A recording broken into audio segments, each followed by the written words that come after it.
tinatawag na sins of commission. Ito po yung tinatawag na where you do something wrong. Ito po yung pangalawa, sins of commission, where you do nothing. The sin of doing nothing.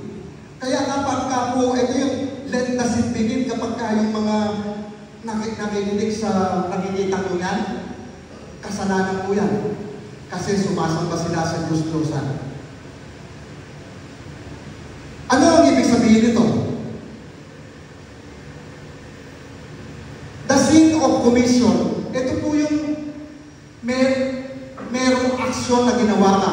Magkakasala ka dahil may ginawa kang nagnakaw ka, pumatay ka, or nag-isip ka ng masama sa iyong kapwa, or kahit na maliit o malaking kasalanan sa Diyos, kasalanan lahat yan. Yun yung commission of sin.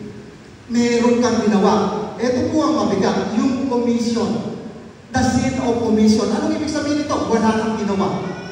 So dito po, maraming mga Christian ang nakakagawa ng kasalanan na ito. The sins of commission. Ano ang sinasabi ng Biblia? Ang sinasabi ng Biblia, kumain kayo, ipangaral nyo ang magandang balita, ibahagi nyo ang magandang balita, pero karamihan po sa atin, hindi ginagawa ito. Hindi ginagawa sa ating mga pamilya, sa ating mga kamag-anakan, sa ating mga kaibigan. We are doing the sins of commission. We are